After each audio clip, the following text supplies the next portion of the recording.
You're listening to the 808s and Joysticks podcast, now available on iTunes, Spotify, TuneIn Radio, and iHeartRadio.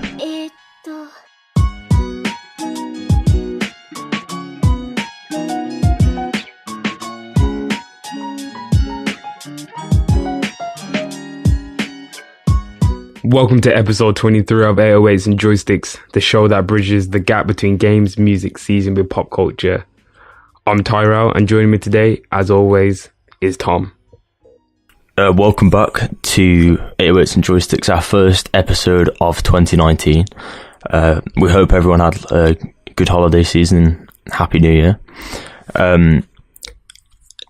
If you've obviously been following the stuff, you know that a lot of stuff has been happening over Christmas. It seems to be a time where companies notice that there's quite a lot of new attention on stuff due to like people gaining new devices or maybe gaining something like a game and then being more, I don't know, not in the know necessarily, but more interested in other stuff. So that a lot of stuff tends to get announced during this time, and that's definitely what we've been seeing.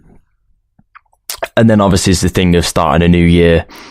People always have new companies starting up or new ideas going into the new year. And one thing we have seen is former Blizzard devs working on a new Marvel game.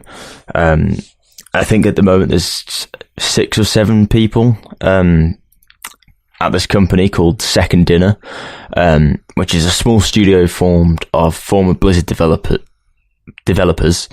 And most of them have worked on Hearthstone, which was the online card game. So I don't know what you think about this, but I think that there's a Marvel card game on the way from the experience they've got. Oh, there's definitely a Marvel card game on the way. That's the only thing that I can think of. And to give it to such a small new studio, which has literally got about five people working there currently, who are all former Blizzard, Hearthstone devs specifically.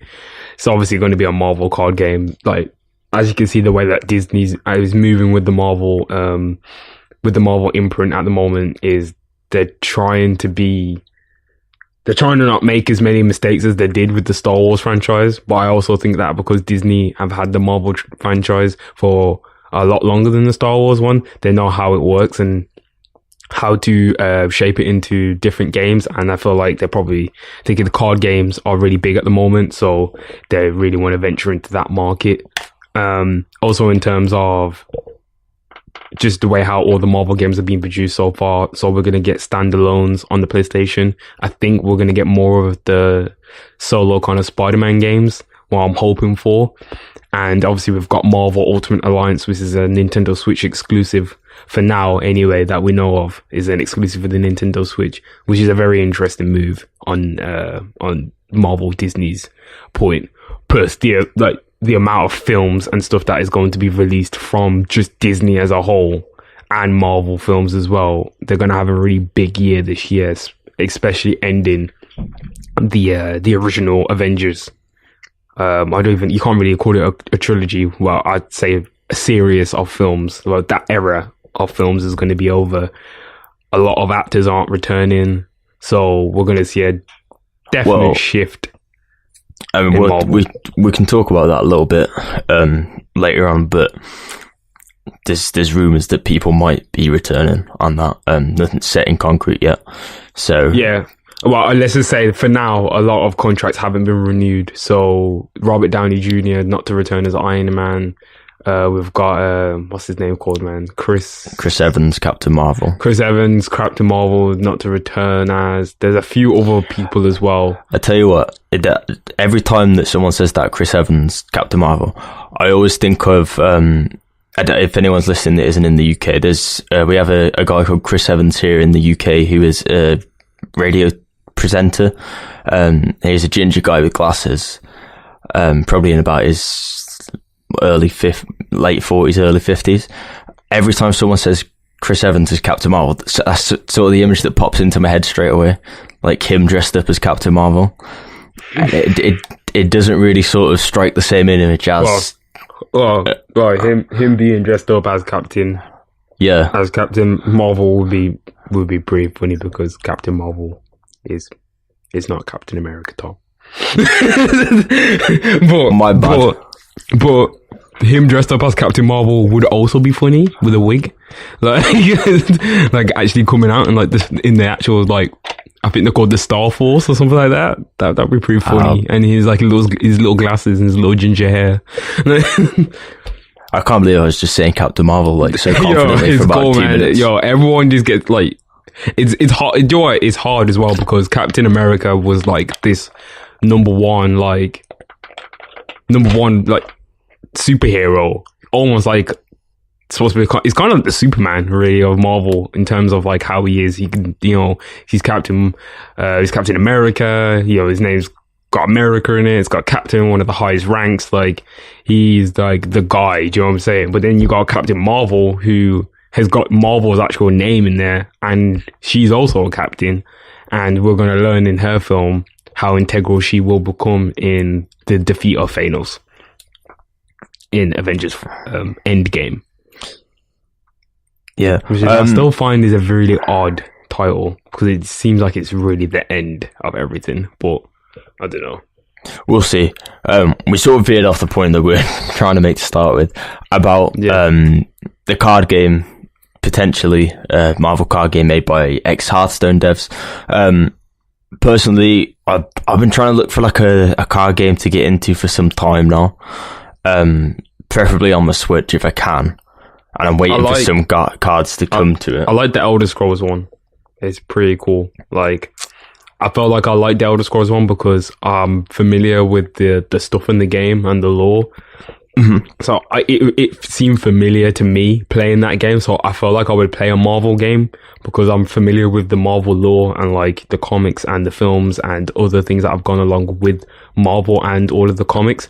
So I'm very interested to see how they're going to interweave the lore into the card game, whether that would be, it's going to be from the cinematic universe or the comics, or it's going to be drawn from the TV shows, or, or even totally on its own, like it's got its own little storyline going. I think that's what's important. That's why I never got into Hearthstone, because I never really played World of Warcraft to start with. So I wasn't interested in it. Same with Gwent. I didn't really play The Witcher, so therefore the Gwent was a game that was in The Witcher, and then they brought it out as its standalone game. Like, I'm not going to relate to that, but I feel like maybe the Marvel card game will get me into those kind of more strategic, strategy-based card games, which are becoming really popular on the Switch. And iOS, seen as the Switch is now almost become like the new platform for modern board games, which is very interesting. Yeah, I mean, to be honest, I probably could have seen that coming, because it bodes really well for that. There's not a whole lot of card games on it at the moment, but the Elder Scrolls one is coming soon. I think it's coming soon. It may have already come out. But, stuff like if Hearthstone comes, again, I didn't play World of Warcraft that much in detail, or Gwent, so both of them I wouldn't be interested in. But if something like maybe the Pokemon card game came to it, because I know the Pokemon card game is an online one, but you have to download their own like launcher and app, and I don't really like doing that. So the Marvel card game, if that is a thing, would be a great thing for me to play. Like, I'd probably definitely be playing that straight away. Something else that I'd like to see Disney do, if that is a success, is to make a Star Wars one, because I used to play a lot of Star Wars card collecting games on mobile, and I got really into that. So I think having something like a strategic card game, especially with the Star Wars universe, because again, like the Marvel, there's a lot of characters that you can play off. It would be something quite different, quite nice to have. And, fans of both those series tend to like that sort of thing anyway, because, people like to look into backstory. Star Wars maybe not as much, but there's still a dedicated fan base out there for that in the Star Wars area. But Marvel definitely, like, sort of the comic fans definitely sort of will want to look at something like a card collecting strategy thing. Yeah, that would be really cool. I do remember when we played was it Top Star Wars Yeah, it's Star Wars card trader. Yeah, that was cool because we didn't really necessarily. It wasn't really much more of a battle thing aspect in it. It was more of a collection and trade. But I remember when we started getting really good at the trading aspect of it, and you can go into like a little marketplace and you can trade cards, and we learned that like there was ways of like wording your offer in order to garner different people to come and trade these cards with you, which could be really terrible cards, but they're trading away like shinies for them just because they need them for their collection. It really brought a new sense of, you know, being in the playground or the schoolyard or whatever, however you identify that wherever you live, at like school, and just being with your friends and like trading real physical cards, whereas now we can do it all over the world wherever we want, which is a very interesting concept. Just not like veer off, because this year we're trying our best to make sure we stick to the topics and we get all the topics out of the way. We're just going to quickly go over and say that Alien has a new mobile game. Being on the topic of mobile apps and mobile games, this essentially looks like Alien Isolation for mobiles. Have you had a chance to take a look at that? Yeah, Tom. What, Alien Isolation? No, I mean the new Alien game that's coming out for mobile, called Alien Blackout. Yeah, I had a little look. I read that it's based upon what's it? It's Ellen Ripley's daughter, isn't it? Yeah, which is like I don't really understand the story behind it that much. I guess we'll have to see what comes of it. But Isolation was a pretty decent game. It's pretty solid, to be fair. It had a dedicated amount of people that did enjoy it. Probably one of the best Alien games made in recent times. Will it work on phones? I don't know. Well, we'll have to see. But people are trying to say it's this is an instant turn off for me already now, that it's Alien Isolation meets Five Nights at Freddy. Not going to play that game then. Yeah. Well, I don't personally think something like a survival horror game works well on a mobile phone. No, it wouldn't. And especially like Alien, you're constantly running away from these supreme, like, killing machines. Like I don't really understand where they really would get off trying to create a mobile game. I know mobile graphics have got significantly better in the last like 5 years, but to make a game like of this much, like that so much is going on in such a like photorealistic setting, and what happens with mobile games is they tend to try and strip things back to make things really simple, and then that just makes the game really either easy or really, really difficult to play. It does seem that it's like more of a... so obviously Isolation was a AAA title made for consoles that was sort of first-person survival horror. This does seem more like a strategic survival horror, you could say. Whether you could link it to the Alien franchise, still, like, it's a weird one. Also, what makes me a bit nervous about it is the fact that 4 different game developers are working on this one game. That seems a little bit weird, in my opinion. Yeah, there's quite a lot. To have that many teams on it, like, on a mobile game. Like, it just doesn't sit with me very well. Either way, like, it's not my type of game that I would like to play on a mobile. Maybe I'd like to play it on a console, but as I said, it's essentially Alien Isolation. So if you want to play it not on a mobile, just play Alien Isolation, which is a full AAA game experience. Like, I don't even know what the price of this is going to be, but if it's free to play, then you know we're going to get fucked over by some microtransactions. So I don't really know. I don't really know what direction they're going in with this. I doubt microtransactions will be in this game. It does just look like a sort of strategy survival horror thing. Just reading about it, looks a little bit like it's. So it looks like the Alien franchise in general is trying to focus more on the daughter of Ellen Ripley, Amanda Ripley. This could just be like a sort of marketing ploy, really, to sort of gain a bit more attention and grasp that audience a little bit more. I think what they were trying to do is maybe they could, kind of like test a little bit and do a little bit of testing and stuff within that little pocket of the timeline, just so that like anything that is made through that timeline isn't necessarily going to mess up the main timeline, if you know what I mean. Because they're still going with Aliens, and then Aliens is the next one following on from Alien. So if they can focus on Ripley's daughter and not necessarily mess with the existing timeline, then other films and other games and other media can be incorporated into that. I think it was, I don't know if Ripley was like frozen for like hundreds of years. I can't remember how many years it was, but it was quite a while though, wasn't it? That she was frozen for.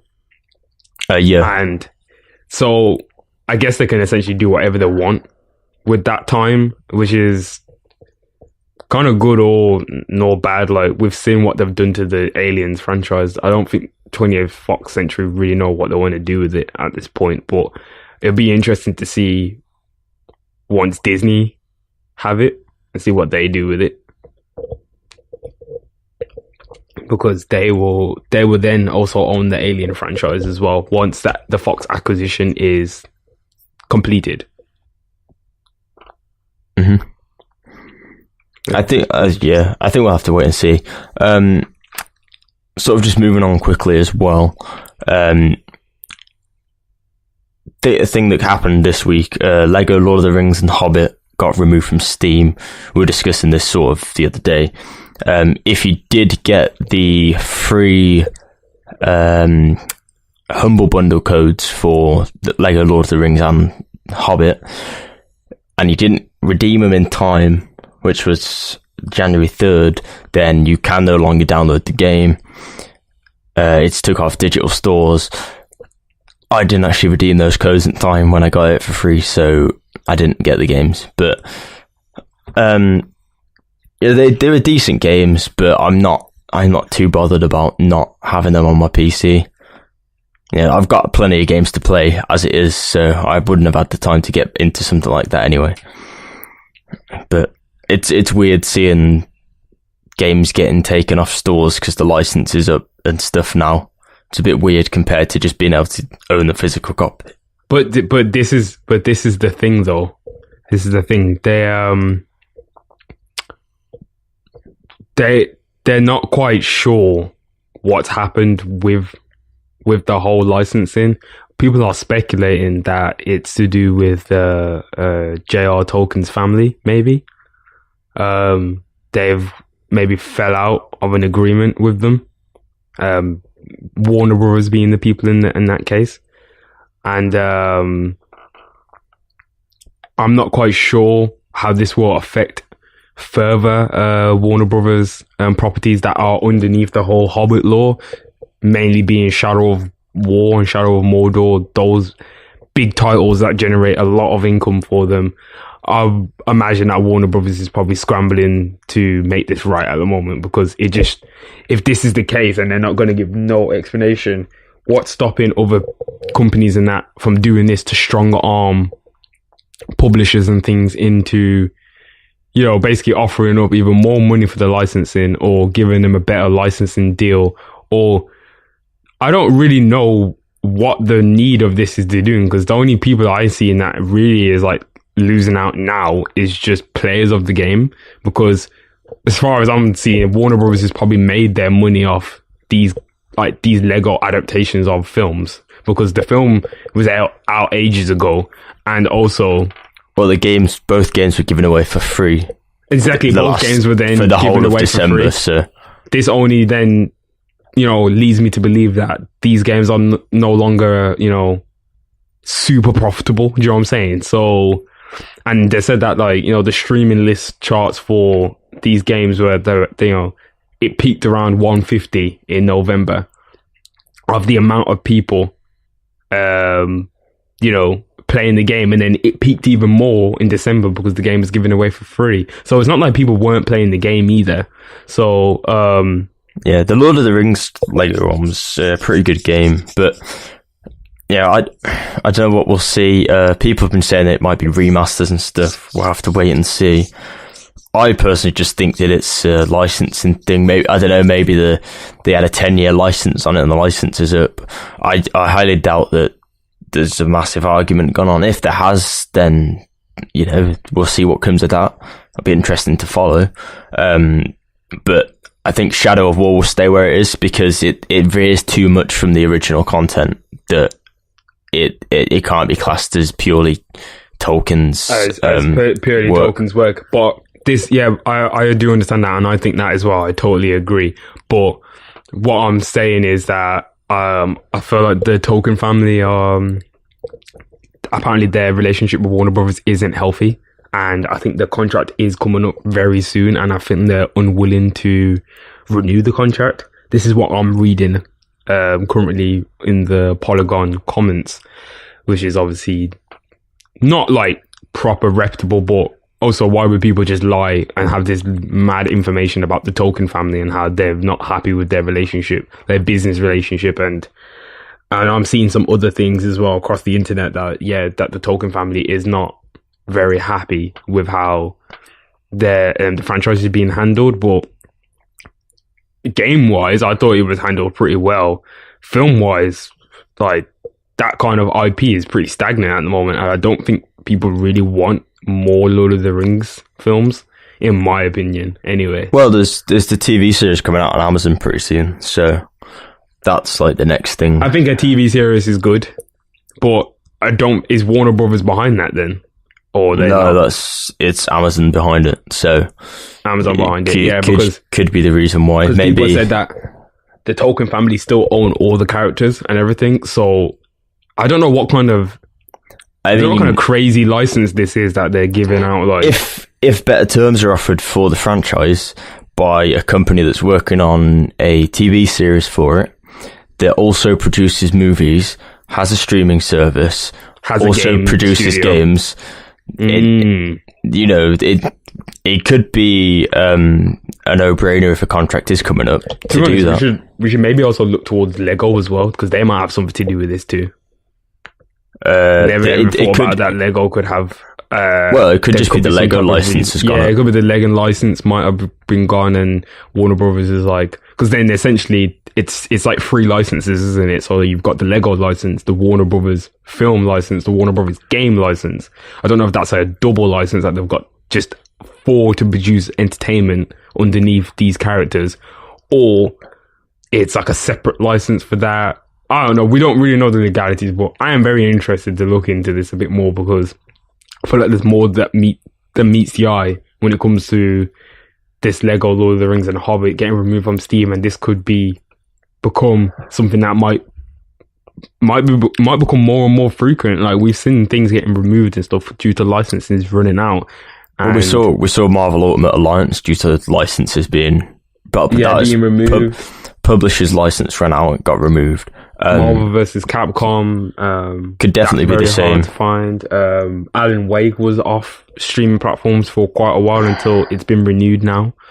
So yeah, it happens. It does happen, definitely. But moving on to something even more kind of a little bit insane. So currently, according to Japan's Association of Copyright for Computer Software, modding games and consoles violates the country's unfair competition prevention law, meaning that modding game data on all consoles in Japan are both punishable up to 5 years in prison or fines of up to 5 million yen. That's £36,000, which would be probably roughly about 40,000 American dollars, which is insane. Like, literally, like, I feel like you should be able to do whatever you want with your machine. The only thing that I think you should be held against for the law is, obviously, you cannot return that software or resell it on because that's unfair, like to resell on, you know, dodgy software or software that's been tampered with, unless the person knows that they're taking this dodgy software. That's up to them. They're both doing an illegal transaction there. And same with games consoles. If once you've tampered with it, fair enough. If your warranty's not covered anymore, then I totally understand, because you've then you've modded the console in a way where they might not know how to fix the problem that has been created by your illegal modification. But 5 years in prison and 5 million yen, like, and fines like of that is pretty heavy for just modding like a game or a console. Like, what do you think on this? Do you think this is harsh?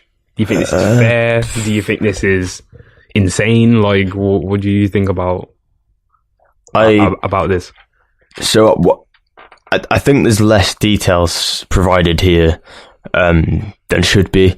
So I don't think if you mod a single player game or your own console, that necessarily comes under the same thing as modding an online game and competing against other people.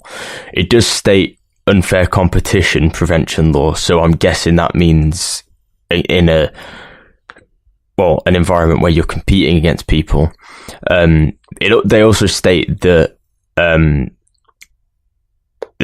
unofficial software codes and keys are illegal, which obviously it's not just the case in Japan, but they specifically mention that offering them on online auctions and making them available to download is the most illegal thing. And then modding games consoles are included. So I don't know whether that means that you can't mod stuff and then sell it on, or you just can't mod stuff in general. I think there'll have to be more stuff in line for it, and then we'll have to wait and see what actually comes of it. Because if it's a case that you can't mod your own single player games or consoles in your own house, then obviously I don't agree with that. You should be able to do what you want with whatever you own. And modding a game single player wise anyway doesn't really, it affects no one else apart from you. It doesn't affect the developers or anything like that. You literally are just adding something to the game that you want in the game. So it would be a bit of a shame if that was brought in, especially in Japan, a country that is well known for making video games and having such a big part in the video games industry in general. But then, you know, Japan have never actually been ones for modding games. It's come to think of it. Well, I'm not quite. Well, we can't really make like a really like justified like statement on that, because we don't really know any Japanese people. I mean, just sort of in general, like you tend to hear more about modding coming from not necessarily like Japanese people or, you know, European people, American people. What I mean is where the game comes from, so East and West. A lot of the Western games are favourable to modding. They never used to be. They are a bit more now, and stuff like that. A lot of Eastern games. The only one I can think of on the top of my head is PES. Well, I'm trying to think of more games. They do mod, because there's a massive modding community, especially when it comes to Super Mario, when they do speedrunning and stuff like that. So they do like to tamper with the game data and figure out frame perfect and, you know, all that kind of stuff. By the way, Games Done... Well, is it called Games Done Quick or Awesome Games Done Quick at the moment? That's on at the moment, so go support that, because it's a really, really good cause for charity and whatnot. And it's people just playing games really fast, doing speed runs. You might not like it, you might like it, but it's for a good cause. It's for military doctors, and I think it's for cancer as well. So Mr. Help, like, doing doctor on other countries and stuff like that. Have you ever watched Games Done Quick, Tom? Like any speed runs or stuff like that? Yeah, not really. No, I'm not a big fan. of speedruns, to be honest. I tend to watch just, I don't know, more creative stuff. The recent charity stream I watched was the special effects stream that Frontier did here in the UK. So yeah, there's other areas where you can support a lot of gaming stuff. Yeah, I think Twitch is one of those things where it's really opened up the amount that people can earn for charities and stuff through just like a 24-hour period, which you never really were able to do in as high volume as now. You know, people can drop in and out, and you never really used to have that as much. It's a lot easier to donate than it used to be as well. Yeah, exactly. For sure. Anyway, as we do our usual thing of really jumping the gun and just running out of our time for our section, we still got a bunch of things that we really want to discuss, but do you want to shall we just talk about one more thing from the gamer section and move on to films and TV, or is there a few more things you want to cover? Because we've got pretty packed week, but I'll just go down. Fallout 76, we were going to talk about that. No one really cares about that game anymore, so no, nobody does. It's terrible. Let's just forget it. Bethesda keeps fucking up as well. Have you seen about the Nuka-Cola thing? The Nuka-Cola Dark Rum? Yeah, oh man, it's terrible. I've run out of things to say about Bethesda and what's happened. Interesting thing you sort of mentioned earlier, though, is the custom character creator that is coming to Jump Force, and in particular the single player. And it looks like it's based in the Xenoverse timeline, which is really interesting for anyone that's an anime fan. This game is starting to look even more interesting than it originally was, especially to have a single player story. Like, it is a fighting game, but to just, like you were mentioned with your My Hero Academia game that you played, and the single player story, and that really sort of made the game for you more so than the game, I'd say, because you could link it back to the anime. Yeah, it looks really, really cool. Like, I keep seeing things from the game, I'm like, yes, this is going to be like one, like, if this does well, we're going to get so much more like cinematic anime games, and that's just really good. Like, that's just good for everyone. So I'm really excited, and I hope the game does really well. I can't wait, because it comes out really soon, like February, doesn't it? Jump Force comes out, so as I said, February's stacked. There's a lot of games coming out in February. It's on that day where there's like 30 games coming out. Yeah, well, like literally every man. Yeah, and if they're not dropping like the full game, the beta's coming out in February or something. Like Devil May Cry's beta comes out February the 15th. Mm-hmm.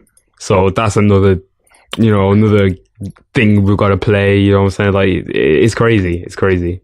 Do you want to just keep going down the list? Yeah. So there's rumors of a Nintendo Direct coming as well for January. So obviously, if you follow Nintendo, you'll know that they I think they've had a Direct every January apart from 2016, because the Wii U was dying out at that point, and I think they sort of ran out of things to talk about. People are currently it's funny you mentioned the Wii U, that people are actually buying Wii U's at the moment. The price of them have gone up a lot. So if you got a Wii U out there, people are really, really sorting after them, especially the touch controller screen. People are looking for those. I don't really know why, but they're buying them for hardware reasons more than the actual console. So I'm guessing people are like making other things out of them. But yeah, price of the Wii U resale has gone up. I did see someone smash a Wii U gamepad up the other day and make it into Joy-Cons that didn't work, and people were getting a bit angry at him for that. Alrighty, so. Why would you do that? Like, why would you do that? It's Reddit. You get karma for doing stupid stuff. Oh, people are fucking idiots. Anyway, okay. Carry on. Is there anything that you particularly would want to see from a Nintendo Direct at the start of January? I should point out actually as well that the 4 Smash Bros DLC may have leaked. So that was coming. You just knew that was coming. all the stuff has been leaked apparently. So if you are interested in that and you don't want spoilers, then close your ears for just 1 minute, because I'm just going to go over it because it's interesting. Obviously we have Persona 5 character coming, but there's been a data mine leak of the source code, and it suggests that the 4 new DLC characters that are coming are going to be from different. I can't think of it. Basically, from different game franchises, such as like the Persona character inclusion was. So there's rumors that was that Dragon Quest X's and Lucia and Dragon Quest XI's hero character will be available as skins. It claims the game. Oh, hang on. I'm trying to find exactly what I was looking at earlier. Here we go. Right, so Erdic from Dragon Quest is apparently one. Ryu Hayabusa from Ninja Gaiden is apparently coming to Smash Bros. Yeah, what's called it? I think a new Ninja Gaiden game is going to come this year as well. It just makes sense. So that's going to be interesting. This is a weird one, but Steve from Minecraft is apparently going to be making an inclusion in Smash Bros. Which is really weird, but it does make sense given the relationship with Microsoft and Nintendo in the last 2 years or so. And then I'm just interested in the Doom guy. Yeah, exactly. And then Doom guy from the Doom series, which is, I don't know, it's weird stuff that I'd not expect to be in Smash Brothers, but they did say that's the route they're going to take, and I mean, I think fans will be happy with that. Yeah, well, there's something for everyone in there. I think out of the 5 characters that have come, there's something for everyone. I think they'll want at least maybe one of those characters. So it's a good bonus, I think, and it is a DLC at the end of the day. But what rumors for what I'd want from Nintendo? I want more. Personally, for me, I want more details on the new Pokemon game that is coming out this year on the Switch.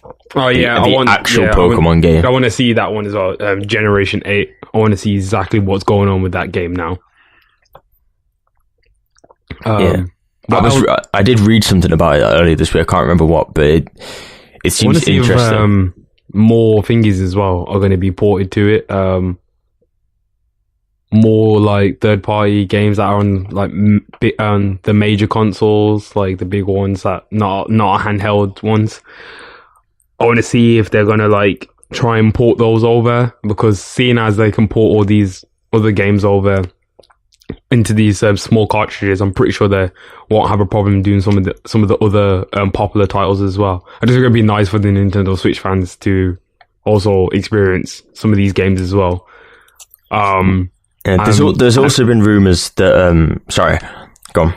I was gonna say maybe an update as well on how the media side of the console will go, like like Netflix and web browser, and making that side of the console become more accessible as well. Yeah, I think that could be a thing. To be honest, I've started to not care that much about the media side of it anymore because I don't tend to use it for that.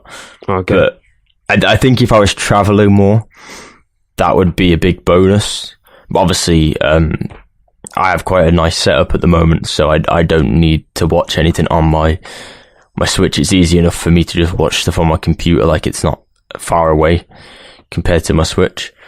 But if I was traveling more and doing long journeys, then to be able to play games and watch it on the same thing would be perfect. But obviously, I was just saying then, there's rumours as well that there might be a new Switch hardware coming on the way. So maybe like a Switch Mini or a better, more basic Switch that's not made of the same materials, like a cheaper version. I heard a more powerful one as well.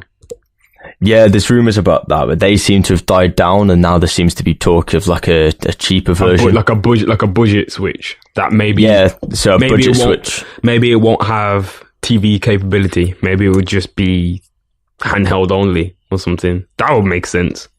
Yeah, there's talk of a Switch with no dock, and the Joy-Cons aren't actually. I don't think they're wireless. Oh, so they're non-removable. I'm trying to think. Yeah, I think they would be non-removable. That is interesting, but at the same time, I feel like they should keep the Joy-Cons because that really limits, like, doing co-op in any situation. But I guess it could work though. I guess it could work. Anyway, what?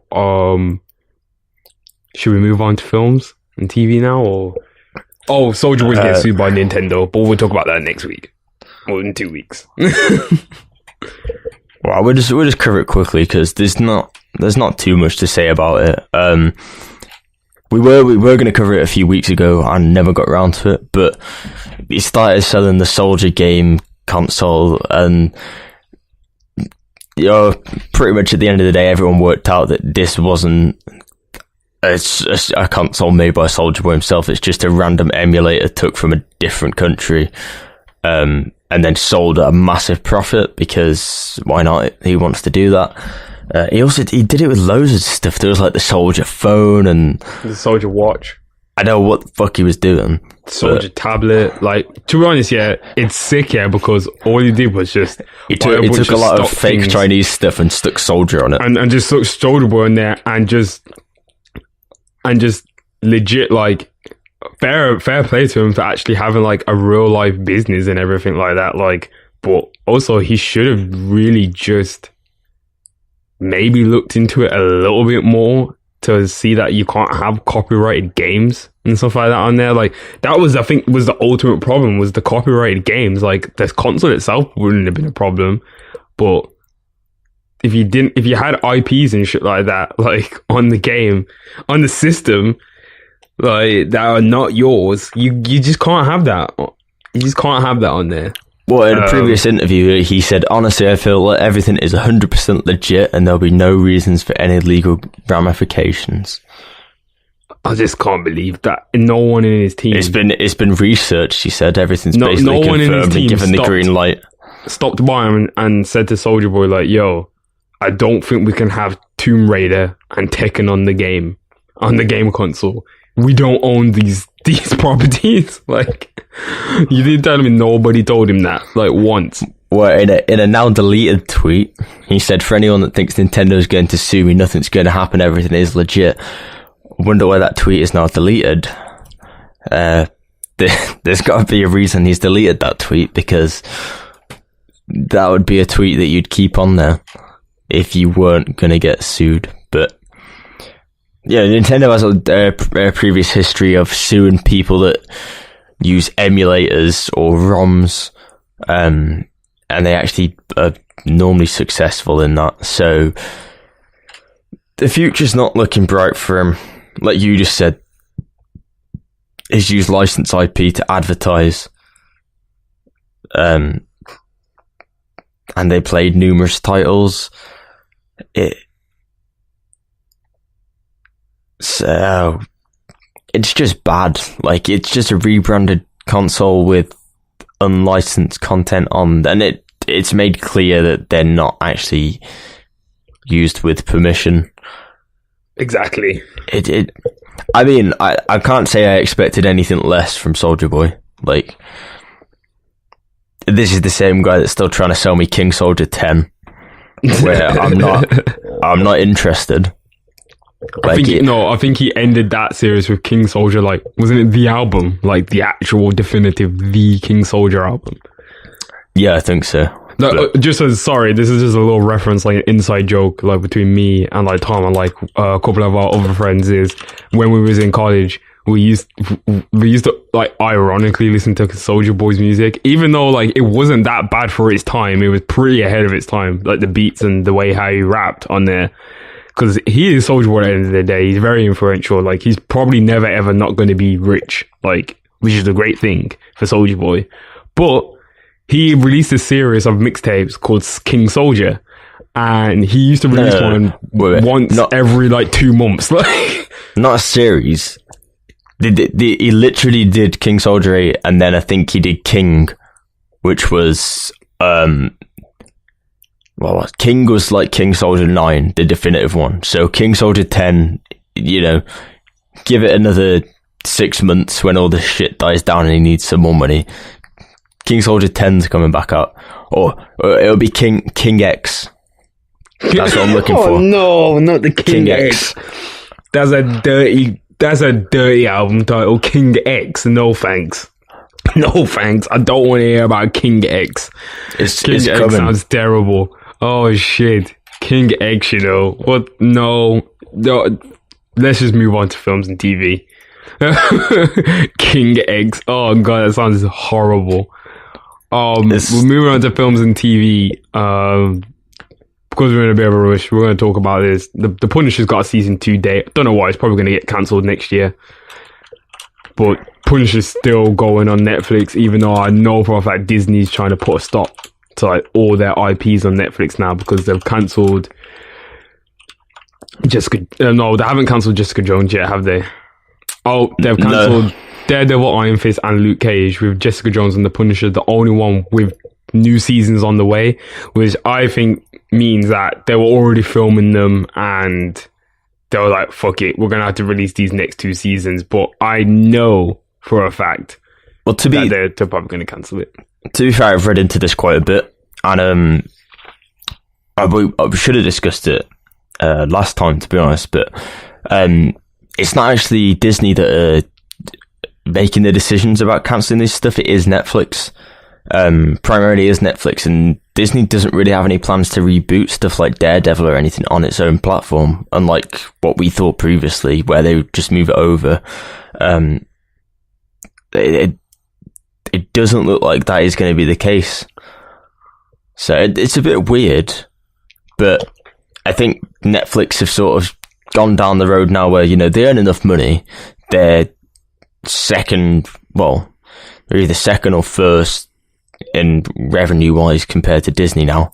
They're massive, like company value, stuff like that. One of those lists, they're up there with Disney in the top 2. So, you know, they've got enough stuff to make themselves whatever they want. And I think they've sort of decided that, you know, instead of pumping all this stuff into a franchise that we don't actually own, we might as well just start, you know, let's try and make our own stuff again. Like, let's just use that money and pump it into our own stuff, and then we own 100% of that. You know, especially as they're now going to be like rivals. I think they don't want to really have that anymore. You know, if they start giving Disney more money based on people watching their service, you know, it all gets a bit confusing, but it's safe to say that it's not actually Disney that are cancelling it for the sake of it. Disney aren't just sat there laughing, like, cancelling all their stuff and thinking, oh, fuck Netflix, we're going to do this now. Like, I know some people thought that, but that's not really what's happening. It's just Netflix making a decision. It might be a weird one, but it's just sort of what they want to do, really. So we'll see how it works out for them. I can't really say that it's going to be a success. Them cancelling it and moving to something else. A lot of Daredevil fans are pissed off, but I mean, that always happens when a season gets cancelled and there's dedicated fans still. Yeah, well, everyone's had that before, innit? Or, you know, had it in a way where something's been cancelled. This happened to us many times. So it just is what it is, innit? Like, as I said, we don't really know what Disney's doing with their streaming service, because I know for a fact if the streaming service bombs, they'll do some serious things to either make it great, or they would just do what Disney does best and just sweep it under the rug and just act like it never happened. Yeah, I don't think that streaming service is going away. I think once it hits with the content that it's going to hit with, I think it's going to make a name for itself straight away, I think. Which is unfortunate, because it does give Disney a hold over stuff. I don't think they'll overtake Netflix straight away, and hopefully Amazon Prime can up their game, but they'll definitely secure themselves a place in the market of streaming, I think. Well, if they do that Hulu thing, yeah, where you're allowed to watch like channels on there, that would be really, really good. Well, Disney technically actually own Hulu as well. That's what I'm saying. And once they get Fox, they're going to own 100% of Hulu.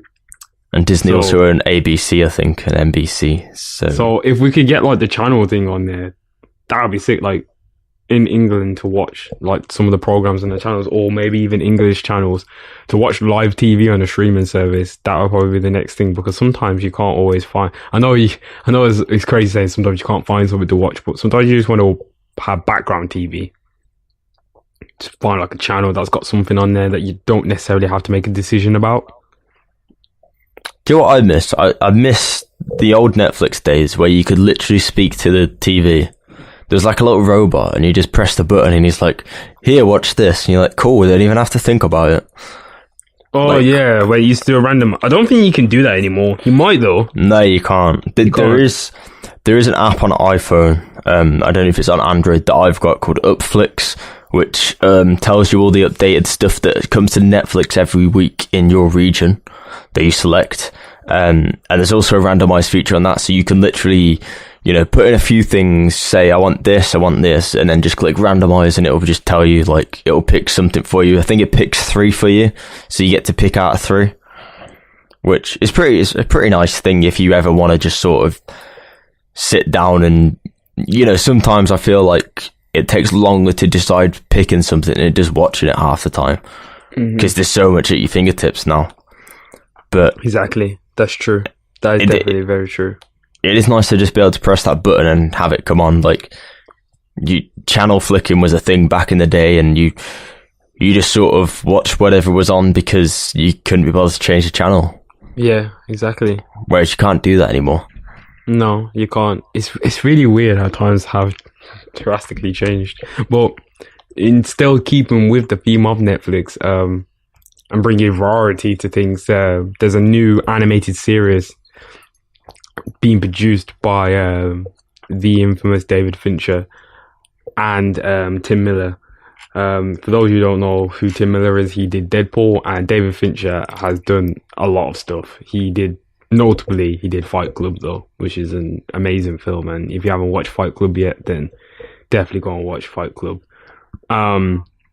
They're joining forces to executive produce an adult-orientated animated anthology for Netflix called Love, Death and Robots, and it's going to be 18 episodes long, and it really looks like a mix and match of so many different art styles, and it looks beautiful. Like, I have no idea how they've managed to create such a high level of different mediums. Like, it just looks like something I've never seen before. Like the graphical, like, I don't know how they made it look like this. It looks weird.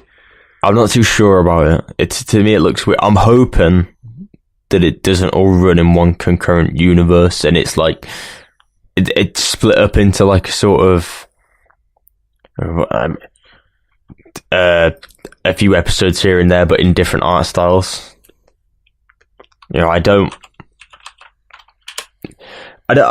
mind it being in like the same universe as such, but I don't think it will, because by looking at it, it says that like it will delve into everything from Sentient Diary to Werewolf Soldiers, just to name a few. So I feel like it's going to be all standalone on its own. Like, every single short is going to be a different animated team, different direction.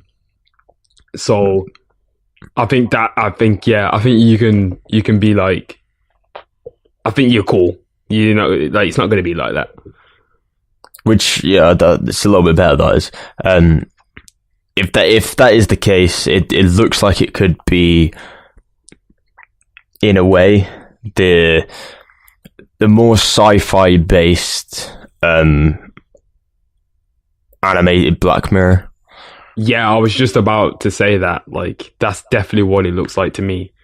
It looks like a sci-fi based Black Mirror, more surreal. would you say?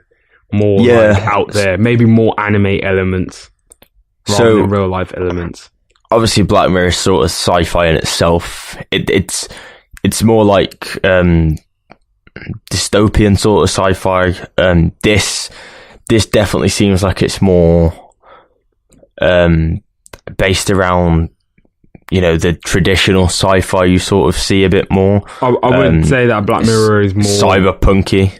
Yeah, I think that Black Mirror is more realistic, as where like things in Black Mirror could easily happen today. I feel like that's what the beauty of Black Mirror is like. It's so close to real life, but just that many, that kind of arm's length away from you, where you think, oh, that's never going to happen to us though, because it isn't quite there yet. But you're probably thinking next 10 years we will have something that will be like what is being described in Black Mirror. We've already seen one of the episodes from Black Mirror season 4 come true. So, I mean, which one are you talking about? Are you talking about the Uber rating score, like in real life, or the rating system? Yeah, the rating system, which is currently being used in China or being trialed in China, which is really insane. We won't go into that a lot because it's very political, and China is very strict with their security, so we'll not be talking about that. But I don't really know if it's going to be like I don't think it's going to be as insane as what is made out in the show, but it's untested waters, so we don't know. Well, all I've seen from it is it's like a credit score rating, and the lower it gets, the worse off you are in society, and you could just get less points for doing literally anything. So it sounds more of like a totalitarian kind of place. Like it doesn't sound good for anyone, like, really, because if this comes to like the mainstream, then people who are in positions that can't really get better points will never get the better points, if you know what I mean. Well, I mean, to be honest, it's kind of like that already. Society is already like that. We already have something called a credit rating, and if you really think about it, that episode sort of came true a long time ago, but not in the social standing way. Yeah, not in the social. It is in that episode. That's a financial standpoint. Do you know what I'm saying? Like, financially, with credit ratings, it is a financial standpoint, but at the same time, like, it's hidden. If those scores were made public, I think it would have the same thing, because people normally associate stuff like finance with social standing. We're sort of veering off topic, but it just shows how close the premise of stuff like that is to real life. Just a little tweak, and that Black Mirror episode is there. That's like that's real, what I'm saying. It's close to real life. It's made and it's presented to us in a way where we feel like it's really unrealistic. Like, that would never ever happen to us, like, in society. Like, we would never ever go along the world rating people. And I think also the other stark difference is if people could have control over your credit rating, because that's what happens in Black Mirror, where people are voting and giving ratings to people for everything, for opening the door for them, for going in an Uber with them, for eating with them, for saying hello to them, the way they smiled. They were getting a rating based on whatever they did. So I feel like that would really cause major issues and problems, but I guess we're going to see how the effects are. If it works in China, I can't see how bigger countries will adopt it, like America, and then eventually England, because we just follow America. Yeah. So, considering we're speaking about Black Mirror, if you don't know, Black Mirror Bandersnatch came out over Christmas, which is like a standalone movie, you could say, from Black Mirror. It is an interactive movie, but it don't think it is like part of the series. The series is still coming this year, by the sounds of it. Yeah, so, they said they did say something like, I think it might be coming January sometime. I think the 28th, maybe. I heard. I'm not sure, but I'm excited for whatever comes. I love Black Mirror, and this. I wasn't sure about this interactive game thing because You know, the last interactive game I played on a TV was Wallace and Gromit: The Were-Rabbit back on DVD. Sick. Interactive DVD game. Sick film. And it was a sick interactive DVD game. But way before its time. Like... Oh, no, do you remember that era, though, of, like, DVDs having games on them? And you could play them, though, of using your control, like your remote. Yeah, this was like it wasn't even the film, it was just an interactive game on a DVD. It was interactive film. Like, it was way before its time. But it's basically like that. It's a decision-based game, based on a book called Bandersnatch, which is in, the episode... I've messed that up a little bit there. So there's like a decisions-based book in the movie called Bandersnatch, and it's like an adventure game book that you used to get. So you have to make decisions and choose your own journey, and that's sort of what it's based upon. And then obviously you have to make the decisions of how you want to watch it. Now, if you haven't watched it, we are going to discuss it a little bit. So if you do want to go and play it, maybe don't listen for the next 5 minutes, because spoilers. But you might have seen it already online. I don't think it spoils too much.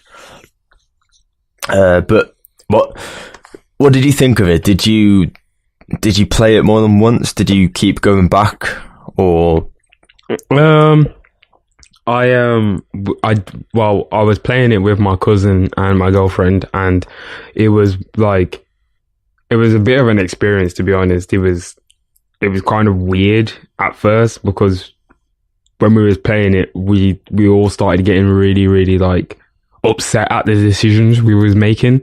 To one point at the beginning of the game, we restarted. Well, beginning of the film. See, I'm already calling it a game. Beginning of the film, we restarted it because we decided to sell the game to the publisher, like to do it underneath them. And then like we started to see that the game didn't do well, so it was like fuck. Like, so we just like restarted the entire thing again and did all the same decisions up to that point, and then we chose to do the game by ourselves. And then the film like carried on, and we was like, okay. But then like as things got on, like you started having to make more and more hard decisions, and then you started to see that really the decisions were just predetermined, because then you would just start getting things like destroy the computer or throw tea on the computer. And I was thinking, well, both of those are destructive of the computer. So like, you're not really giving me a real decision here, are you? You're just pointing me into the method of destruction of the computer. So that really summed up kind of like games as a whole, whereas games aren't really truly free. You're always going to be amongst predetermined. Now, given a set of a lot of predetermined things happening at the same time, now that might give you the illusion of free will and you're doing free choices, but it would only ever get convoluted, and eventually you would have to make an ultimate decision, which either, does this thing to create this major point in the game or film. You even see it in film, like without the interactivity, you see that there is a major point in the film where things turn, or where this is the big problem, or this is the thing that we're going to focus on in the film, and it's an objective. Then, there could be side plots and whatnot, but this thing is always going to happen in the film. Like, no matter what you decide, he was always going to destroy something or destroy the team. That's if you went down that pathway, though, if you know what I mean. So it was an interesting take on game development, especially back then. I think mental health played a big part in it, and it was very highlighted,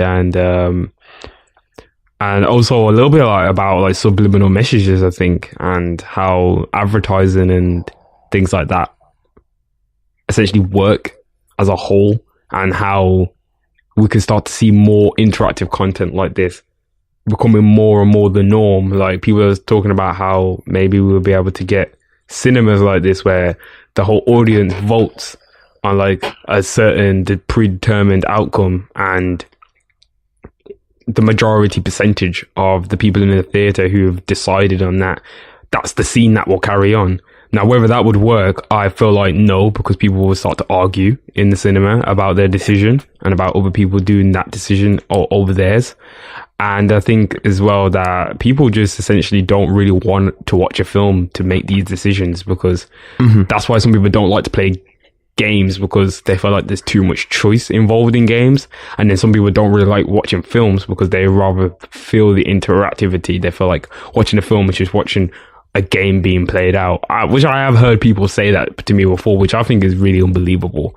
I think if anything more, games are more like you're playing an interactive film with much more choice, and it's almost like you are the actor, like, and you can play this character out and you can do what you like, whereas in the film you're watching a scene by scene rendition. Whereas I've had an argument with somebody that I know, well, not argument, more so a debate, with a guy who studied film, and he always keeps carrying on saying how like films is the better medium than games, whereas now filmmakers are trying their best to strive towards making games. Basically, they look towards games as an inspiration, which I think is really interesting, seeing as it's the newer and lesser seen medium out of all the old mediums like music, theatre, books, films, TV. Do you know what I'm saying? Games is the little brother of all of them, or the little sister, or whatever. Like, doesn't matter.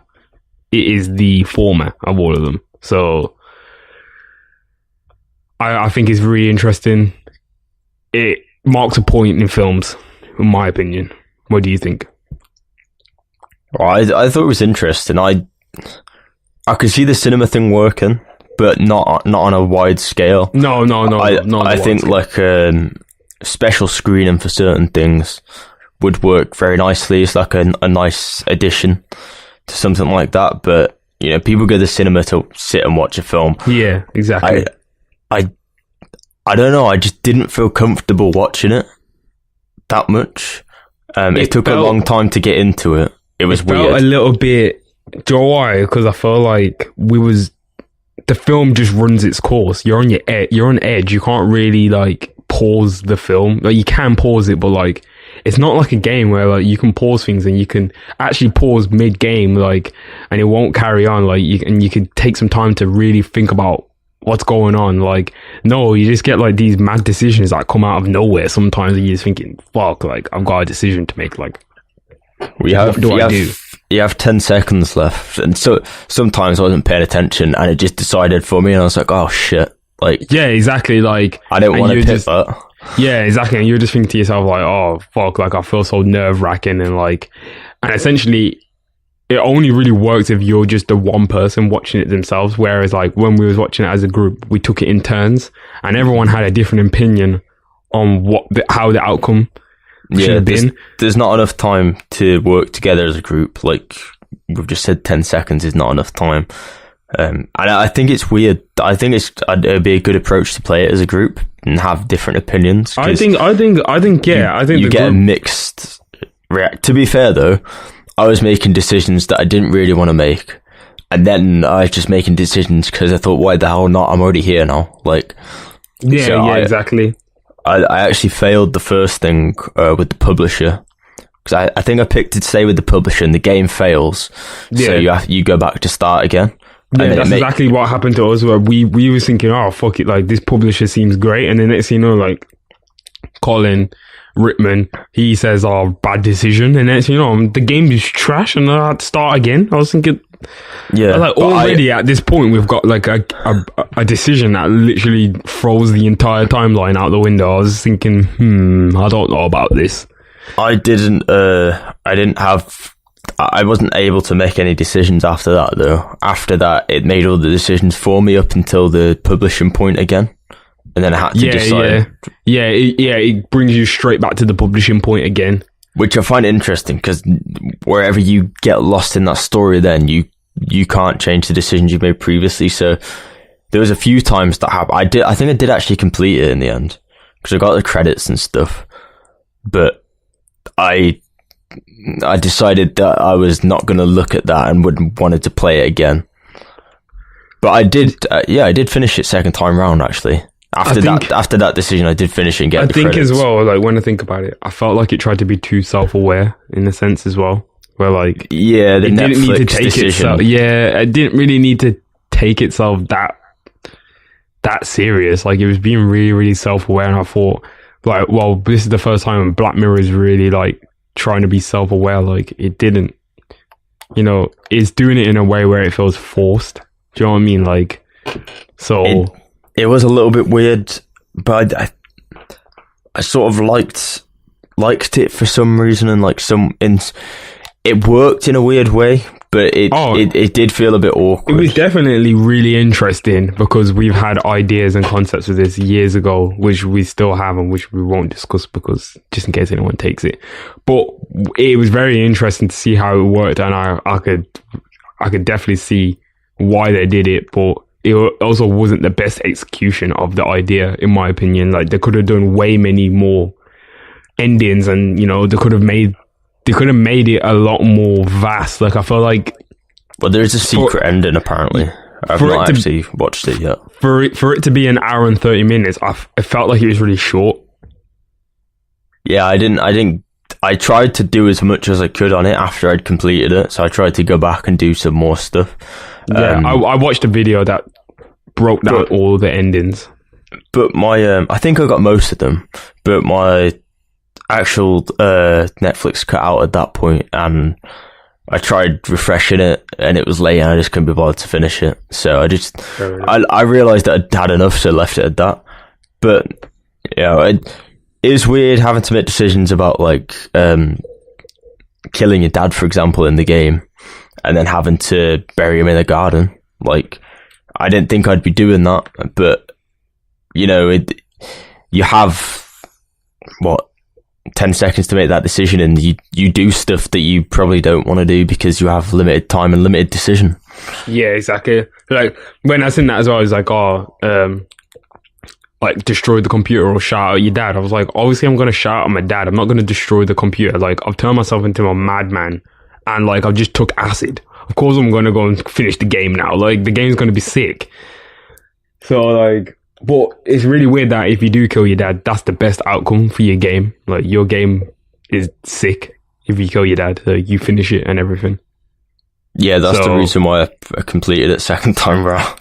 Yeah, I got because I was just like, fuck it. I got 4 of the endings, and technically 5 if you count the one where you hand it over to the publisher and everything goes to shit. That's also kind of technically an ending. But I think they said there's something like 7 or maybe 8 endings. So that is pretty interesting. But Bandersnatch, not bad. Like, well, if you was to give it a star rating, Tom, what would you give it? No, a star rating out of what though? 5. 5. I'd probably give it a 4 or 4.5. Yeah, I'd give it a 4. I'd say a 4 out of 5 as well. It did some good things. It could be improved. I think the reason why I'm giving it a 4, I think if I was really just basing it off my experience alone, I think I'll give it a 3. But because I had such a good time with the people who I was watching it with as well, it made my experience to a 4.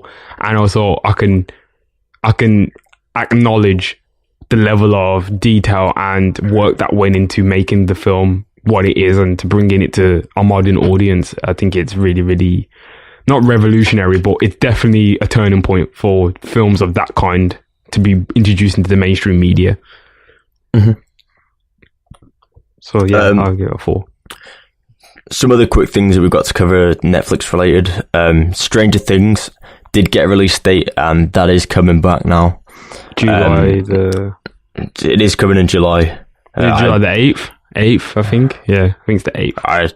I haven't actually wrote down the exact date here, but it don't matter. It's a good 6 months away, but it is coming mid 2019, so you've got that to look forward to. Moving on to something else that might be coming to Netflix. It is already on Netflix, and that's One Punch Man Season 2. Season 1's on Netflix. I don't know if Season 2 will come to Netflix. Season 2 will come to Netflix, but because Hulu's got that new deal with Funimation now, I don't know what happens in terms of all these anime titles now. I don't know if they're going to go with Funimation over at Hulu, or Netflix is still... Netflix are producing a lot of great anime series themselves, by the way. I'm watching one at the moment called Hero Mask. Very good. Yeah, there's also I think the Baku that's just gone on to. Oh yeah, Baku Netflix. looks hard. That looks hard. I've not like watched it at all, but I seen the trailer and I was like, this just looks like fighting. So yeah. Yeah, there's also a quick thing. It's not a new release, but something that has come to Netflix in January now in the UK and the US is the new reboot of the Pokemon films. I Choose You, Pokemon I Choose You, which is like a film that runs down over the first few, the major things in the first few series of Pokemon. And then obviously the second film come out, which goes over some of the other stuff, and then the Mewtwo Strikes Back, which is going to be CGI by the looks of it, which is a remake of the first Pokemon film, is coming mid-2019 as well. Oh, so sick. that, the original writer for that is actually credited as writing the script still, so it doesn't look like the script is changing too much. Hard. Other things that we've seen, Atlanta's coming back in 2019 to FX by the looks of it. It's being advertised. Rick and Morty is being teased by Adult Swim to be coming back. There's a lot of stuff being advertised. Some Evil Morty stuff is going on there. Yeah, there's a lot. They've been doing a lot of promo for Rick and Morty lately, so I'm thinking it is round the corner maybe to come back. It's got to be coming back. We all know that it's coming at some point. This year would probably we be already the year know they're in a contract now, in it for, was it 70 episodes they're ordered from them? So that's mad. The Rick and Morty is going to come back. When like the time it comes back, I'm not quite sure, but if it does come back and we're getting a run of 70 episodes, sign me up. Do you know what I'm saying? We're getting the actual ending to season 3. Exactly. We're getting real endings. We're getting everything that we wanted. So I'm willing to wait some more if that's the case. And then finally, we mentioned this last episode in the Christmas special, but the trailer for Us, the new horror film by Jordan Peele, come out on Christmas Day. If you haven't watched it, go watch the trailer. It's freaky as shit. You start watching it, and there's just like some, nice family in a car playing I Got 5 on it. It's just like it looks like a nice family road trip film. And then I fuck knows what happens then. Honestly, just go and watch the trailer, because I couldn't even tell you what it's really truly about. I went into it. I clicked on it and I've read about it and stuff, and I was like, all right, I'll watch this. It's not that scary. And then I finished watching it and I was like, what the fuck just happened? Like, I'm actually scared to go and make a drink. Like, yeah, it was proper weird. It is proper thought in my head. Yeah, and the music choice on there was really good. Like Luna's 5 on it, and they slowed it down, and it sounded really creepy. I like how someone on Reddit said only Jordan Peele could make I Got 5 on it into an iconic horror theme tune. Exactly, which is true. Like, yeah, I don't know how, but that song. Still catchy, but now creepy to me. Yeah, exactly. Really, really, really creepy. Like, I just don't know how. I just don't even know how he managed to do that. I'm really excited for that to come out next year. Definitely going to be watching it. So we're just moving on to the music section now. We've just got something a little bit. Just going to go through some of these things really quick, because we've got a big topic we want to talk about at the end. Well, not really, but kind of. And so, I mean, it is a big topic we want to talk about, but it doesn't mean we agree with it. Yeah, probably. There's not really many new releases so far for the year. Like, I think the last thing, Lil Pump came out with a single. 21 Savage dropped the deluxe version of his album with Out for the Night Part 2, which has got a feature from Travis Scott. That's it. I don't really know what else. There was some stuff that come at the late end of 2018, but Bad Bunny. To be honest, a lot of it's sort of been a blur, because I don't know, music releases sort of get looked over during this period, especially with all the Christmas stuff that floods the charts. Yeah, exactly. So I think we'll have to wait a few more weeks before it starts to pick up again. Yeah, so it starts to build up and stuff. Like, probably see like the brand, like the new playlist I'll be coming alongside with this show will probably not have like many new songs on there. Probably a bunch of songs that we've just not been able to include in previous weeks. So also check out our best of 2018 as well, which was updated twice. So it's got 100 songs that we think was the best of 2018, and there's still more songs in there we thought we could have put on, but we had to sacrifice some to make it more of a definitive list. So go check that out. Yeah, I just also want to point out that Frank didn't release his album, so... Oh yeah, he did nothing for us on the 30th. He really fucked us over. He really messes over. So yeah, let's hope 2019 is going to be good. In conclusion, 2018 was not better than 2017. No, it wasn't. It wasn't better. It wasn't. Maybe 2019 would be better. Maybe Frank will learn not to talk about shit like this until he's got some feasible work. I don't want 2019 to be better. I got promised 2018 was going to be better. I don't know. What do you want to do, Tom? Do you want to you going to unstand him? What are you going to do? Yeah, I'm going to unfollow him. Take that. What on the Blondie Instagram? On both Instagrams. Can we put that as the artwork? Like you've unfollowed him? No. Can you put him as like you blocked him and that's the artwork? No, I don't. I'm not going to block Frank. Oh, see, still got you. So just quickly, Kendrick Lamar and J. Cole's album still coming according to TDE's DJ Matt Wap, which is this the same? This is the same one. He announced something the other day though, didn't he? Oh no, J. Cole's Revenge of the Dream. Is it Revenge of the Dreamers? Yeah, Revenge of the Dreamers 3 is coming. J. Cole's mixtape is coming as well, and then apparently Kendrick's got something coming this year as well, like his own. Yeah, it seems to be a busy year by the looks of it for a few of them. Yeah, there was also I don't know if you've seen this the other day, but Tyler the creator responded to something about not being at Coachella, and someone saying that he's going to be on tour with his new album next year, and he liked that. Yeah, and he liked the comment, which is so. I don't really read too much into people liking stuff these days because but I think yeah. I don't think the album will be released that early, but if it is Wang Sap, then that was meant to be coming last year. But if that is coming, then Rocky and him go on a tour. That could be good.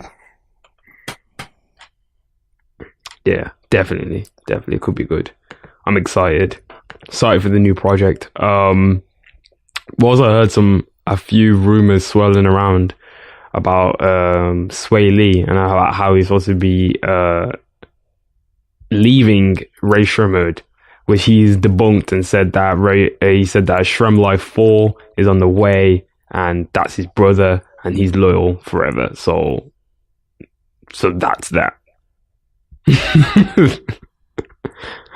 There's nothing else to really say about that.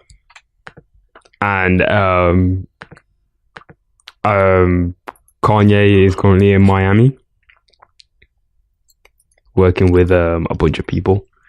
I thought he was in Nigeria recording this. Oh no, he was supposed to be, but who fucking knows? And then I literally thought it was because I keep seeing some people from his team out in Nigeria. Like, has he just given up on that now? To be honest, yeah, like at Christmas time, he bought Kim K like a $40 million like new house in Florida City. Yeah, so that kind of makes sense. Yeah, man was having a go at Drake for taking food out of his kids' mouths. I found that a little bit funny. Drake has never took food out of I'm not even going to bother going over this because he just keeps going on and on about Drake. Yeah, like Drake's literally said nothing. He like followed Kim Kardashian. We're not a gossip. We're not a gossip show, so we're not going to talk about this. Like Kanye just needs to do. We could become a gossip show. We're not becoming a fucking gossip show. What do you think this is? Fucking no. It's not happening. But yeah, he's with Lil Wayne, he's with 2 Chainz, he's with Migos, he's with Timbaland, out of all people, which is kind of going to be fire because Timbaland is fire still. He has quite a good relationship with Timbaland, though. Yeah. What was it when he made he did make that song with Timbaland, didn't he? To be fair, before his album dropped, about his MAGA hat and going off about that, and that was a decent song, to be fair. Which one was that? Is it the people? Ye versus the people. Yeah, Ye versus the people. And then YNW Melly and T Grizzly have been working with with Kanye as well on Yandhi, which nobody knows. Like, it's nice to see. It's nice to see that Kanye and Lil Wayne are working together again. Yeah, that's really cool. I don't think we've seen Kanye and Lil Wayne work together in quite a while now. I don't think it was since Cherry Bomb. Yeah, Cherry Bomb was their last link up, and even before that, like, Kanye used to produce a lot of beats for Lil Wayne, and they haven't really worked together like properly. So this would be a very, very interesting matchup. Although I'm trying to work out how much of Yandhi this is actually gonna like. Is this still Yandhi, or is this a completely different album? Because I don't know. Yandhi was meant to come. It was meant to be finished, and it was meant to be coming ages ago. On Black Friday, it's supposed to come on. Black Friday. It didn't turn up. Then he went on this Nigeria hiatus, and now he's back, and he's back to wearing his hat again. And I don't know what he's doing, but if the album's good, and by the looks of it, with this lineup, the album's going to be good.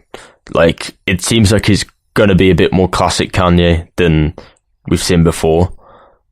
Recent years, it's not been like that. And I personally don't mind his new music, but I know a lot of people, well, I say a lot of people, I know, it's like a 50-50 split maybe. People don't like his new music as much as they like his old music. But I'm not saying that I love his new music better than his old music. I'm just saying I like the new sound that he's got. I don't compare the two, because in my opinion they're different. They're different entities. They're different sounds. But yeah, to go back to like that old school Kanye would be nice. He'd definitely get a bump in sales for that. Yeah, exactly. For sure. Well, we're gonna talk about something that's a little bit more serious for the last 5 minutes or so.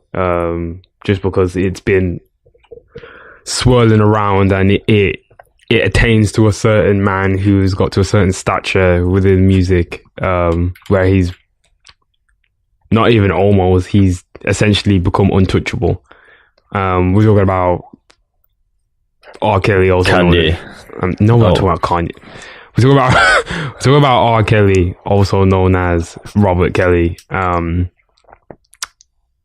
dubbed as, essentially, he is the king of R&B, which people don't want to call him the king of R&B.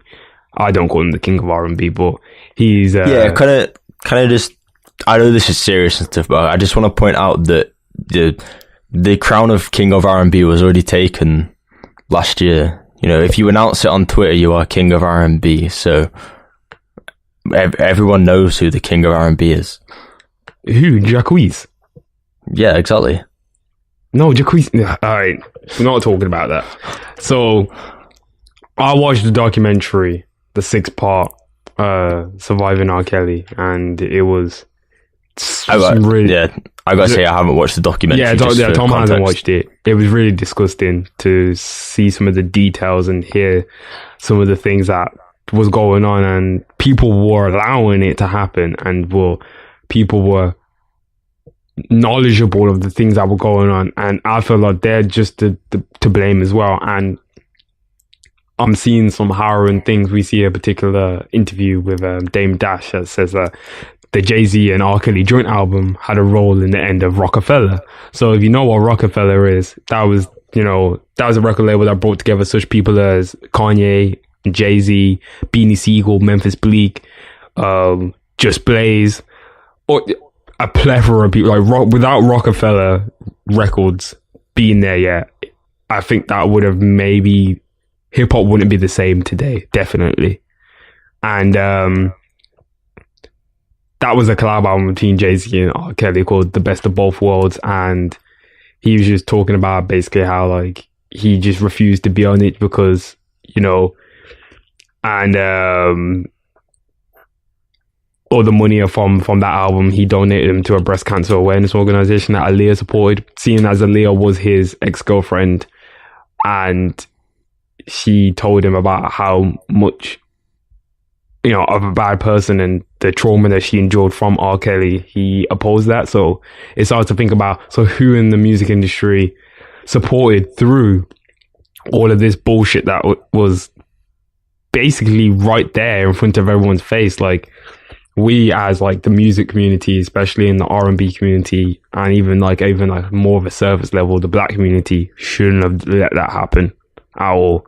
And it just, when I watched the documentary, I really seen the damages that he'd done, and I thought it was really horrible. And I don't know how he's been able to tour and sell albums and do all these things, and nobody's really like held him accountable for anything. And I feel like if this was in a different case or in another situation where people didn't like this person as much, or if they were a regular person, they would have got done by now. So I just don't really know where we can go, but there needs to be more cases being brought up against him. Like, he just dodges this. I don't know how, like, through everything, for all the years, he's dodged these allegations where there's a sex tape out there that clearly shows what he's doing to young girls, and it's horrible. So that's all I'm going to say on the whole R. Kelly thing. I think it's disgusting. Stop supporting him. Don't listen to his music. I'm talking about our functions as well. Don't listen to it. Like, you're just giving him more money, which he doesn't need. So I know you ain't watched it, Tom, yeah, but I think you pretty much have a very similar stance to me on this whole subject. I know most of the stuff that's gone on. I've never really liked R. Kelly too much anyway. There's one video I've seen, not related to this, but one video I've seen just recently when he's on tour that really sort of has stuck with me. Not in like a horrific way, like I'm not horrified by it, but just showing off like his personality. He was on stage just performing, and I think one of like his fans, probably a middle-aged woman, was trying to grab his genital area, like his penis, and he basically just condoned it and even encouraged her to try and grab it more, and was like thrusting and stuff. And for me, in front of a stage of people, that's just really fucking weird. Like, you literally asking one of your fans to give you a hand job, basically, on stage in front of people, because, I don't know, because you think you can. I think it just sort of shows where his mind's at, that he just thinks that, you know, because people are willing to do that, then most people must be, and he should be looked upon as being great and wanted and stuff. And I think that, you know, I don't know if he is all there in the head, to be honest, because that was pretty fucked up. And I think that's like, it shows his mindset that if he thinks that, then it probably shows why he thought, or still thinks, that it's okay to act the way he's acted around other people. Like, if you're willing to do that in public on stage in the modern day and age, where everyone has cameras and can film it, and you saying some really weird shit up there and encouraging people to do it, then, you know, number one, you haven't really got any respect for yourself, and number two, you haven't got any respect for them. You know, and then number three, what about all the other people that are paid to watch you perform, and you're going to spend half your song trying to get this woman to touch your dick? Like, come on, man. You've got. I know you could say that, like, he's not got a lot of money, but like, you got more money than me, so Oh, you still, don't you're ever still think that he touring. hasn't. He's got money. Like, that's what I'm saying. That's why you need to definitely watch the documentary, because it starts to also explain how he's been doing this so many years and not getting caught. Like, how he's moved in such a way where, like, who's helping him? Do you know what I'm saying? Like, he has to have help. No one can be this nasty and manage to get away with it and not have a crack team of people working around the clock to make sure that this man is never seen in the public doing these things. Do you know what I mean? Mm-hmm. Something has to be done. But those are all valid points as well about his tour. I just think it just shows the type of guy he is. And yeah, you can be sexual, but in such a way, like, when you start to see the things that he's done and what he sings about in his lyrics and what they're truly about, then they're about young girls, it's disgusting. Do you know what I'm saying? It's disgusting to see him do these things on stage, because we know what he's really thinking about in his head. So it's all just wrong. It's still fucking wrong. But let's get away from that topic. Fuck R. Kelly. Fuck Robert Kelly, should I say? I ain't calling him R. Kelly no more. The fucking Pied Piper. What kind of name is that? The Pied Piper. Do you know what the Pied Piper does? He leads kids. It's terrible. Yeah, but the Pied Piper was also he was good on a few garage tracks. A different Pied Piper. That's a different Pied Piper. But still, like, I'm saying, like, I'm not supporting him. I'm just saying, like, we're taking stuff from... Is linking stuff to stuff that you can share, like, a little link to. Yeah, you can get the link together and you can see where everything is going in it, like... So... But, I think that Kendrick got dragged into this because, obviously, he was supporting Spotify's decision to pull R. Kelly and XXXTentacion's music from Spotify last year. I don't know why people have decided to drag him back into it now. I don't think. I think it was more so Kendrick was trying to get X's music, not R. Kelly. But well, he's more just trying to get music back on the music platform. back on. But like, I also do understand as well Kendrick's stance, though, because I don't know why those artists in particular were targeted, where there was artists in a lot of other genres as well who also said problematic things and have done problematic things, and they're not getting removed from official playlists either. Do you know what I mean? So yeah, no, I understand. It can cause a huge problem, but I don't think Kendrick Lamar should be dragged into this, because he's not said anything in defense. Kendrick's been laying low. Do you know what I'm saying? Like, I don't really see why people need to he doesn't need to say anything. They're not asking Drake for an answer. Do you know what I'm saying? So why are they asking Kendrick Lamar for one? They don't ask J. Cole for one. I just think people just pick and choose in it, because they see Kendrick as like the woke black guy in rap. They think that he has to say R. Kelly's bad in order for, you know, everything to be okay. No, we just need to see ourselves that R. Kelly is bad, and we need to start listening to him. That's it. I mean, like,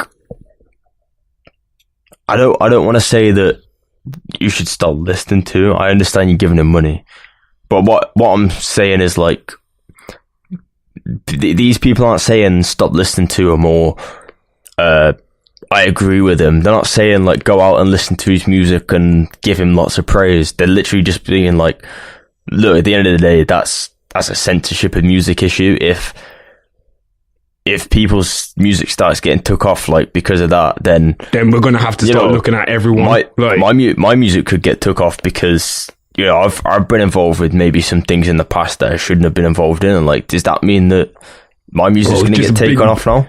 Yeah, exactly. That's not just, like, saying to Kendrick. I'm just saying in general, like, as soon as it starts to become the norm, it gets a bit worrying then, because it makes it a lot harder for people to do that.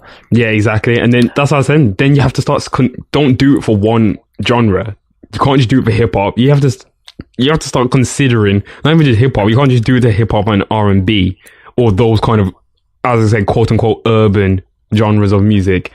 We need to start looking at everything. We need to start looking at pop, because pop, if you're looking at pop as a whole, that has a mix of all sorts of people in there, and there's bare shit that's happening in the pop industry. Like, if that was the case, look at the whole Kesha thing that happened with that Dr. Luke guy. That Dr. Luke guy's produced so many songs. Why are we not removing every song that he's done from official playlists? Like, I think that's like a. Do you know what I'm saying? Like, do you know what I'm saying? But if we started, I get what you're saying. But if we started to do that though, like, why isn't that not fair? Like, Triple X didn't even go. His court case didn't even go through, and they're already removing his music. Do you know what I'm saying? Like, it didn't really make sense why they would start to do that. Why we're not removing 6ix9ine's music? It is everyone pick and chooses. Do you know what I'm saying? Like, I think it's really fucked up, in my opinion. Yeah, I'm glad that it was reinstated because I felt like it would have led down a dangerous path if it continued. It would definitely have led down a dangerous path. Well, it's good to see the music community in general sticking together and doing that in general anyway. But moving back to the actual point in question here. I don't know if you know this, but R. Kelly's actually going to be creating a website to expose all of his accusers, which I think is just, I don't really have words for that. That's just fucking stupid and disrespectful. You can see the evidence. Wow, can see that. No, you haven't watched it, Tom, yet, but the evidence. I don't need to watch it to be able to say that you shouldn't make a website with a list of your accusers on it and expose them all. And call the website Surviving Lies. Like, come on now. Well, he released that apology, survival. I admit that song was fucking awful. Oh my god! It wasn't a song.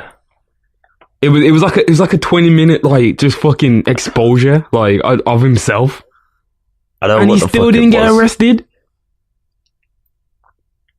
It probably because no one listened to it.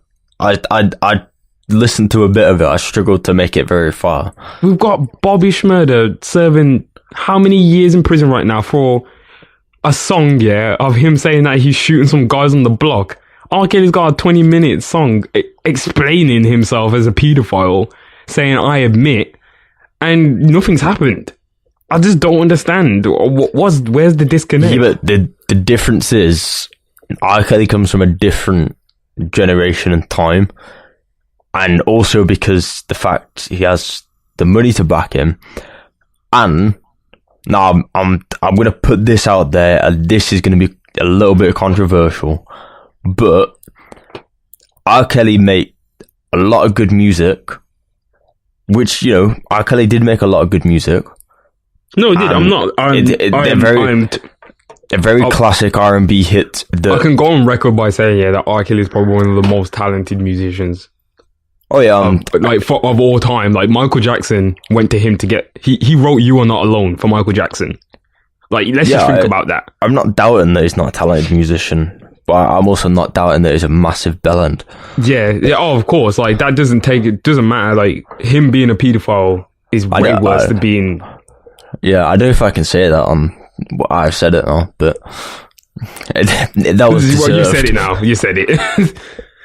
For anyone that doesn't know, probably don't Google that, because doesn't matter. Either way, it's not a good thing, and I think the fact that he did make a lot of good music in the R&B section, and a lot of the time, like a lot of older people, and I'm gonna go out and say like white people. And I know that's like, people are going to go as a little bit racist, maybe, or controversial. Not really, because Tom's white, so no. Yeah, so it doesn't work like that. But, if I asked the majority of white people between the ages of 18 and 35 to 40, should we say, do you know who Bobby Shmurda is? I'm going to guess 10% would maybe say yes. If you say R. Kelly, 90% would say yes.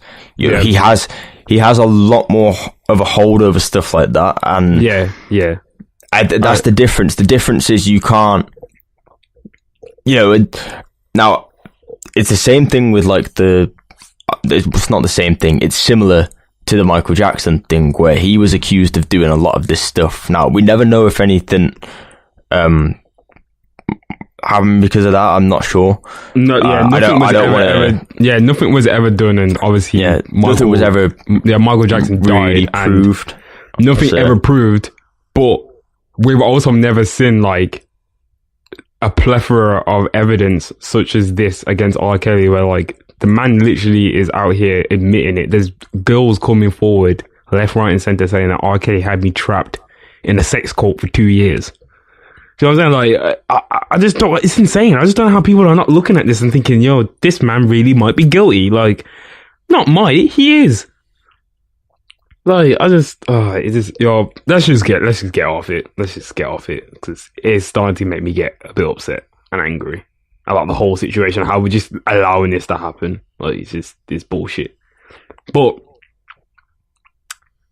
more positive news. 2019.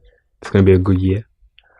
Have you got anything do you want to say or reveal, Tom? Reveal? Yeah, just anything you want to say, anything you want to talk about, yeah, or we keeping all of our big ideas under wraps? Yeah, there's not too much that we can say. I do want to say, you might have noticed I'm going to announce this on Twitter anyway, but we're planning to release on a slightly later time of 6 o'clock on Tuesdays now, 6 p.m. GMT, mainly just because for us we feel like it's more beneficial than launching at midnight. Hopefully a lot more people get updated by that as well. Yeah. Also, it gives us more time to work on. Especially when we're in like crunch times like this, when we're recording really close to our show day. Just to polish some stuff up. Yeah, it is easier for us to do the art, and that gives us more time. Whereas sometimes, especially when we're doing an episode the day before we're releasing, to do the artwork by midnight, as soon as we finish recording, it's a bit of a stretch for a person to do. Especially we've got to fit in eating, other things that we've got to do, you know, like just normal things, like we have lives as well. So we just thought it'd be better for the 6 p.m. release on Tuesday. So that gives us time to refine everything and making sure everything is down to how we want it to. Whereas I wouldn't say per se we was rushing as much like last year when things like this happen, but sometimes we found ourselves in a bit of like a time crunch where we would maybe have to sculpt ideas back for the artwork due to the time crunch, just to make sure it was out or around midnight. Whereas now, 6 p.m, hopefully we will make sure that information is known to everyone in all of our socials. So make sure you follow all of our social medias to make sure you find out about the new showtime. That should be staying the same for now anyway, that we've heard.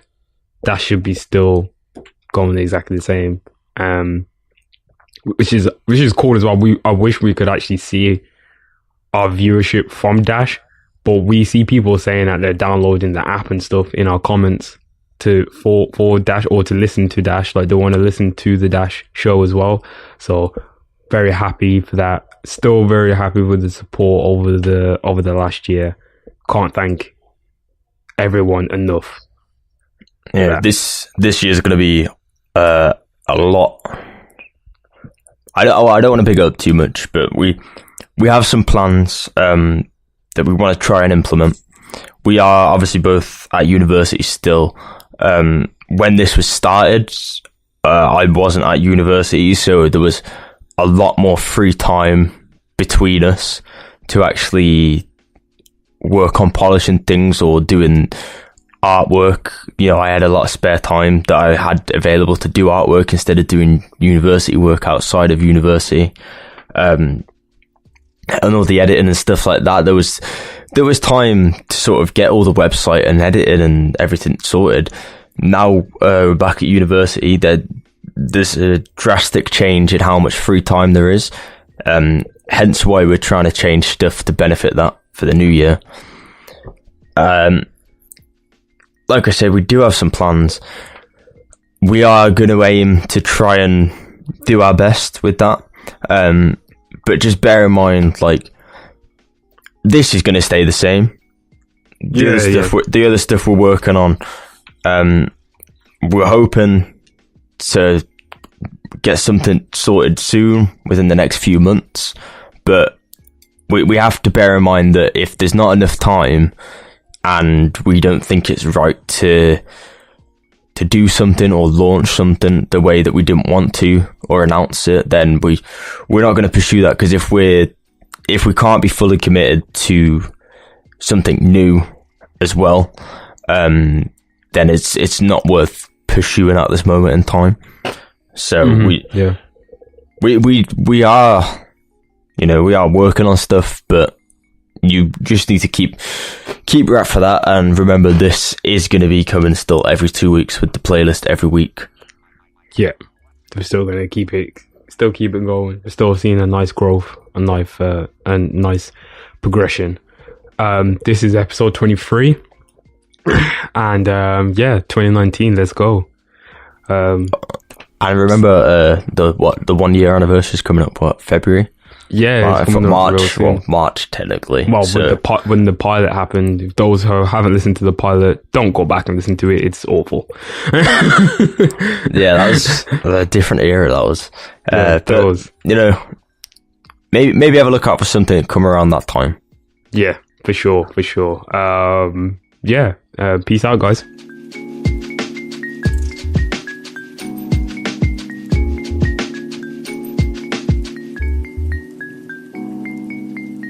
If you liked any of the music in today's show, then please check the credits in the description to see what songs we used.